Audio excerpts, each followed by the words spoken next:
Now it's time for Inspirational Women, and we first meet Amy Thorne, a mom and the 2022 March for Babies Ambassador Mom.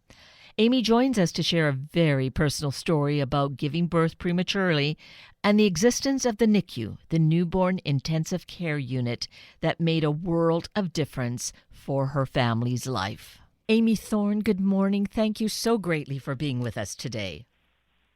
Good morning, Kate. Thank you. And first, congratulations. I think congratulations is the right word when you're selected to be the ambassador mom for March for Babies, although I think it comes certainly with some kind of price tag, and yours with your babies. Now, this is 6 years ago that this was all part of your story, your history. So there's a big price tag to receiving this honor, isn't there? Yes. So there is. Would you share with us how you became ambassador mom? What went on in your life back in 2015 and 2016? Well, I became pregnant in 2015, and we found out we were having twins, which was super exciting. My husband's family has twins. My grandmother was a twin, so it wasn't kind of unexpected that it could happen, so that was nice. And in January of 2016, I started having a weird rash that I developed, and I started getting swollen. My ankles, my face started swelling, and just kind of all over. Didn't really feel that great, starting having some headaches. And I had a routine check at maternal fetal medicine in Everett on Wednesday, January 24th. And we discovered that baby B, which was Gunner, was measuring 2 weeks behind where he should be. With that, we had some additional testing, and I ended up getting admitted to the hospital. And they told me at that point that I would be delivering my twins. I take that back. I wouldn't be leaving the hospital until the twins were delivered. So I was only 24 weeks along in my pregnancy, and this was my first pregnancy too, by the way. So after some results from blood work, the doctors discovered I had HELLP syndrome. And HELLP syndrome stands for hemolysis, elevated liver enzymes, and low platelet count. HELLP syndrome is not common in the second trimester. So my nurses said that some of the levels I had were the highest she had seen in her 25 years of nursing.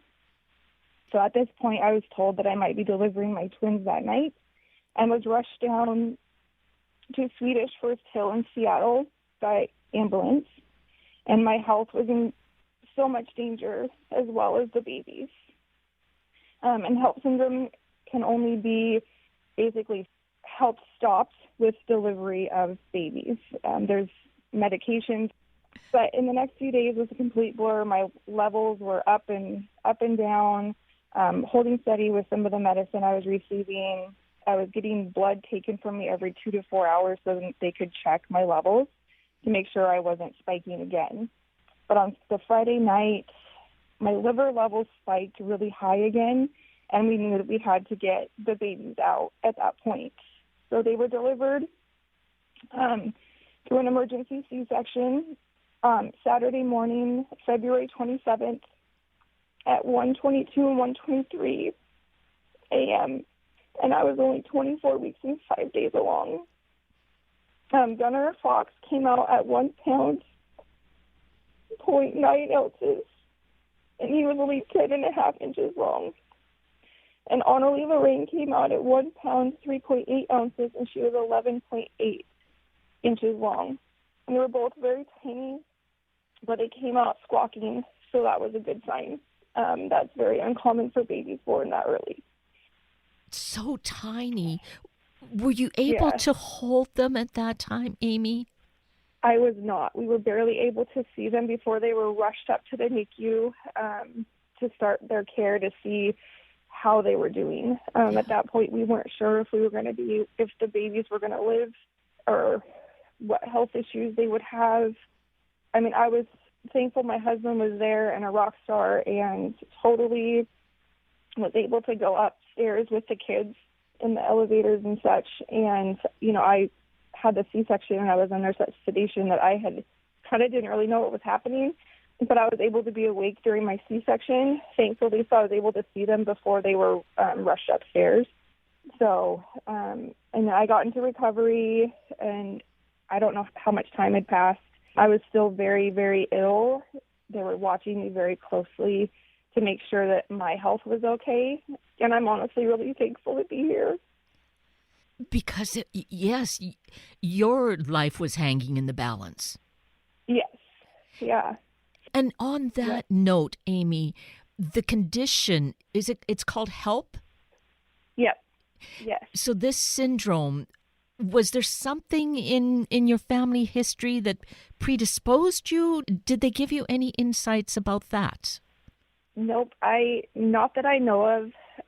It is a lot of times people develop a preeclampsia or eclampsia before they develop HELP, but I had no development of those beforehand. It just went straight to HELP syndrome. And developing it in your second trimester is very uncommon. You develop it more in your third trimester and toward the end of it, or even after you give birth, you can also develop HELP syndrome or preeclampsia, or eclampsia. So for yourself, how long were you in this state that you were under such critical care because your life was hanging in the balance? Yeah, so I started developing some symptoms, like I said, a couple weeks beforehand. I developed a rash. I had been developing headaches off and on. We were watching that through my pregnancy, but I had had headaches off and on before getting pregnant as well. So they were kind of watching that, but then when I developed the rash and my face started swelling and my feet were swelling, which is common during pregnancy, but my hands were swelling that I couldn't even make a fist. I couldn't hardly close my hands. So I went to the doctor, and then I also had the rash. They said there's a rash that can be developed during pregnancy, and that they said that's not what I had, and I don't remember the name of that. But it kind of like started on my stomach, and it kind of moved to every part of my body, but it didn't stay in that one spot, which was really odd. And then I started developing some pain in my right upper quadrant, right underneath my breast, and I thought it was Annalie pushing because she was sitting up higher in me. So, since being my first pregnancy, my husband and I didn't really know. We just thought it was her pushing up against me, and it was just really uncomfortable. So we didn't think about going in for that pain. But come to find out, some of the symptoms of HELP are headaches, swelling, right upper quadrant pain because due to your liver. And I had 3 of some of the symptoms that they look for. And then my only way to check my liver enzymes obviously was to have blood work taken, and if there's protein in your urine. So I had all that as well.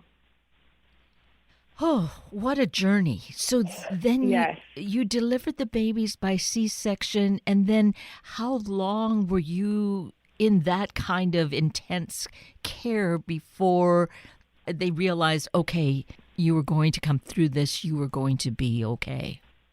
It was, I think, the first 24 hours after delivery, I was still being watched very closely, still getting blood taken every 3 to 4 hours just to check my levels. And once everything started kind of settling down and I was coming off of all the anesthetics and sedations, they were able to ask me more questions, and I started feeling better. And I was more worried about my babies at that point. But when I was in the delivery and the few days I stayed before I delivered the twins, I had a nurse in my room 24 hours a day. And that's very, very uncommon being in the hospital with pregnancies, because I was so sick they had to watch me to make sure, because with the HELP or preeclampsia, you can develop seizures, and thankfully I did not. They had to watch me very closely to make sure I wasn't having all that stuff happen.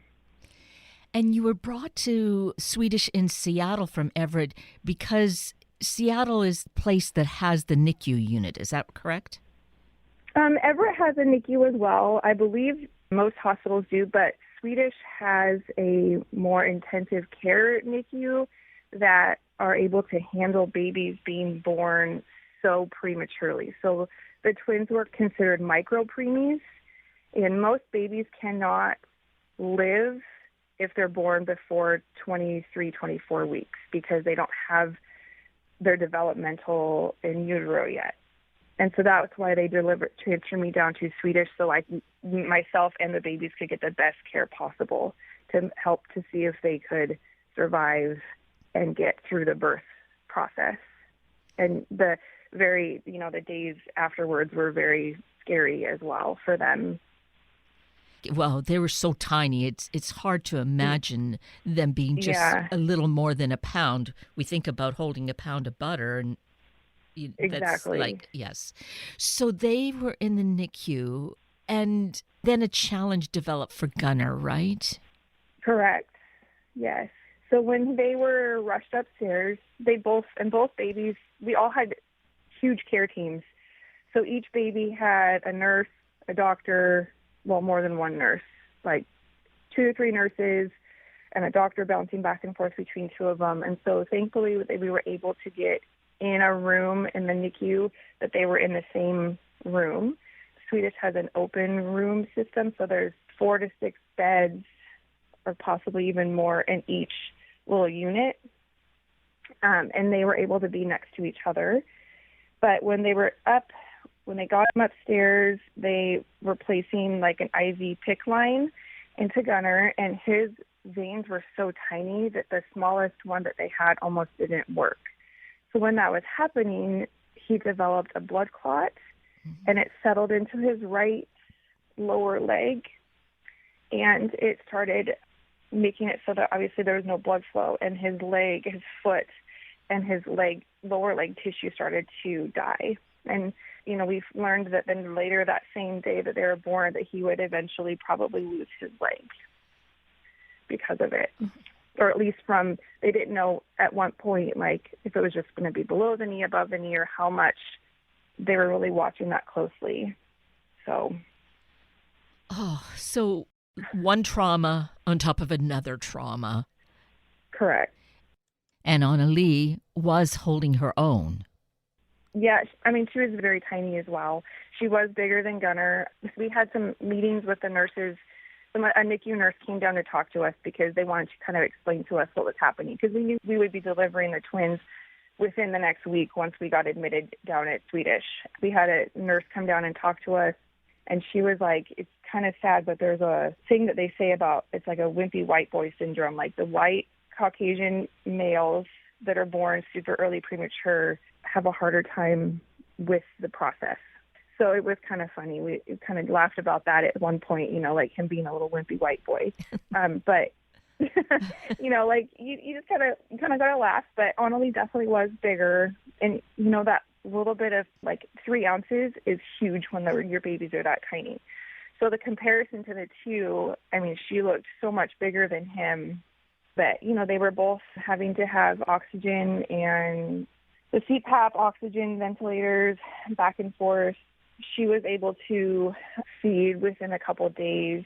My milk actually produced, so I was able to give them breast milk, which was amazing. And Annalie definitely got more. Gunnar got a little bit, but he was so sick with his leg, and he was in so much pain that he wasn't really getting much milk at that point. So, but she was definitely holding her own, and we didn't really have as many concerns with her. So the NICU unit, how could we ever live without one because of all these really heroic things they do to support the babies, support the families too, but be able to take care of these infants so that they are able to grow as much as possible? Oh, absolutely.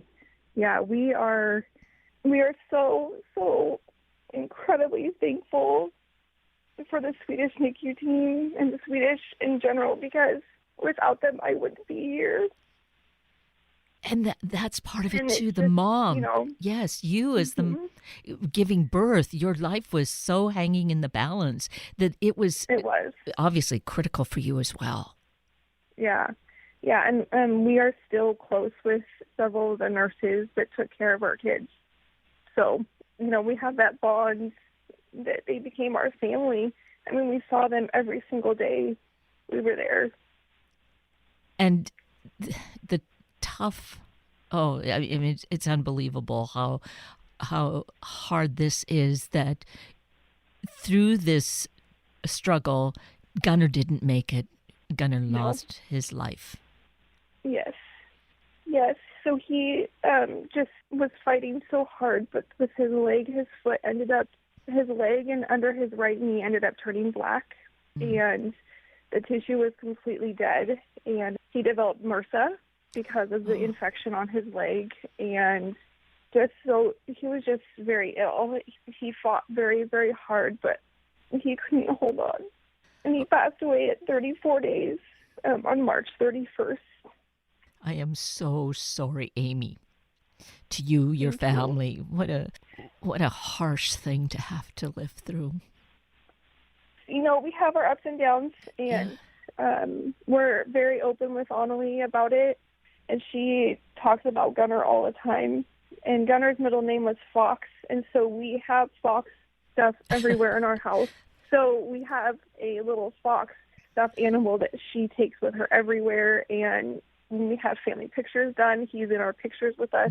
So we definitely talk about him and remember him so deeply every single day. That is so beautiful.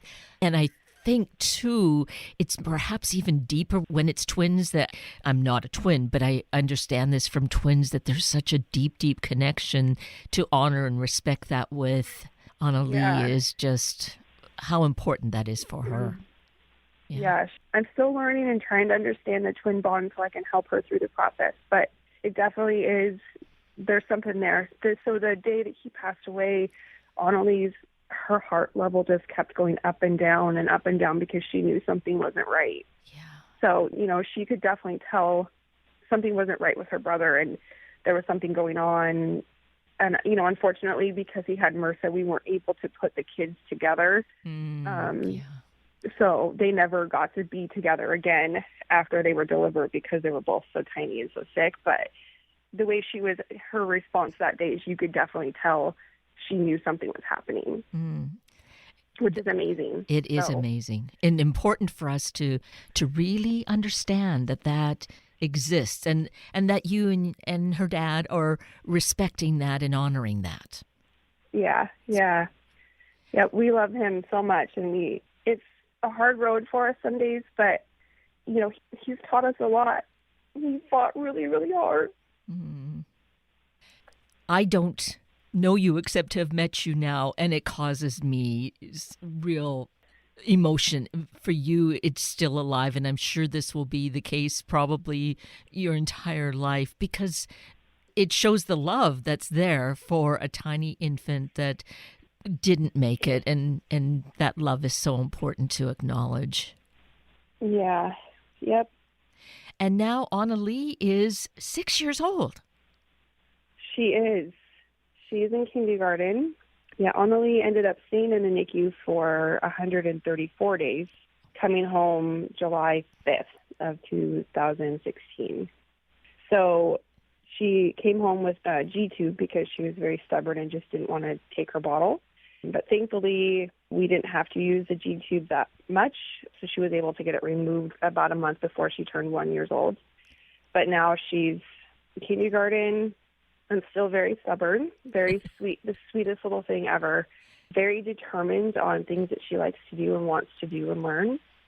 She's still pretty bitty. She's only about 40 pounds, but she's pretty tall within her class. She's about the same height as all the other kindergartners, so she's got some lung stuff that we still watch very closely with a pulmonologist. She's got asthma, but, no long-term, really big health concerns with her. So we're really grateful for that. Because that is something that is rather common with a lot of premature births, that there are health issues that are associated with that. Yeah, that's correct. Yeah. Thankfully, she could have come home with oxygen too, especially being born at 24 weeks. Like that's, their lungs are barely developed by that point. And, she pulled through a lot. And we kind of believe that Gunnar gave her that extra strength to kind of pull through and do as well as she is.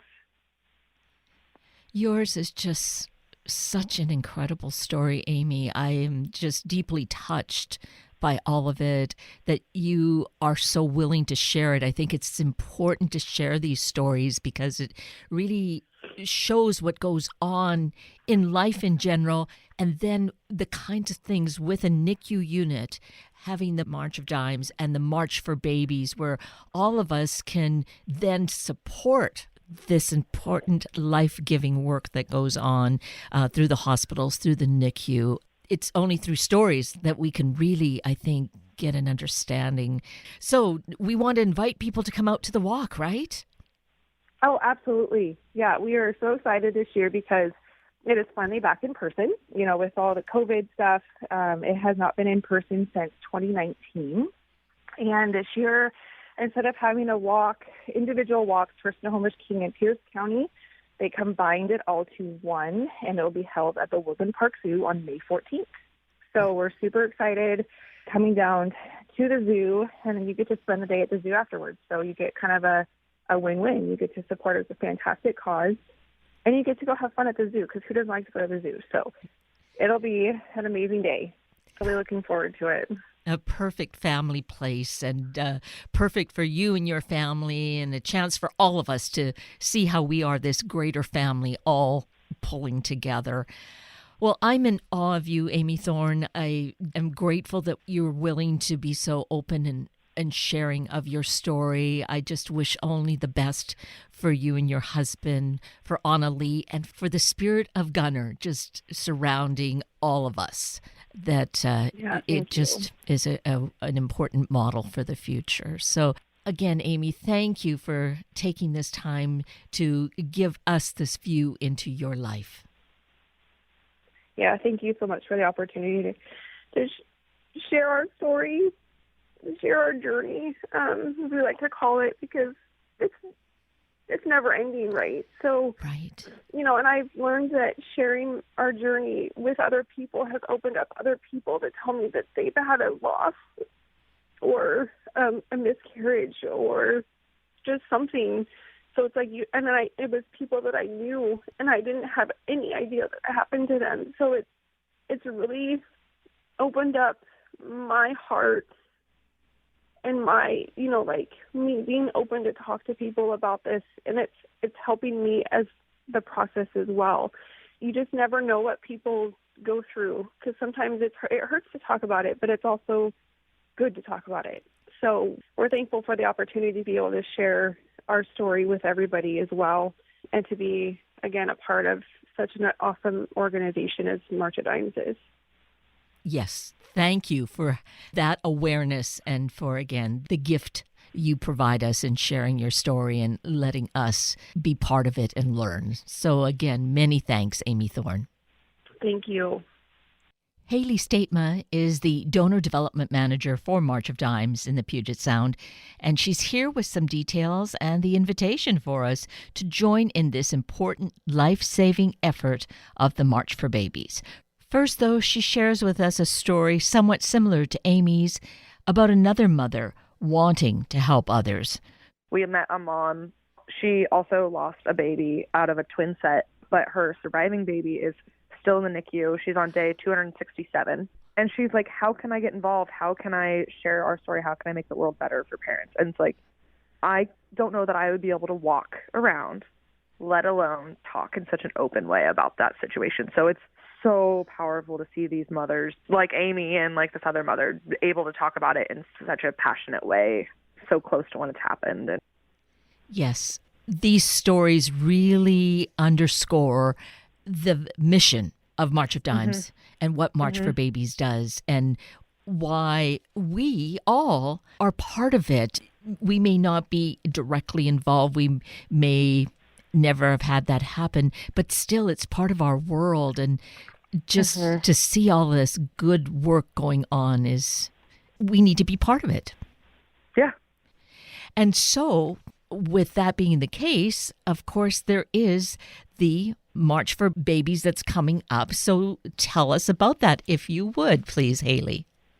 Yeah, so March for Babies is back with a whole new experience this year. Since we're back in person, we wanted to throw a bigger party than we had in previous years. And so we'll be at the Woodland Park Zoo on Saturday, May 14th.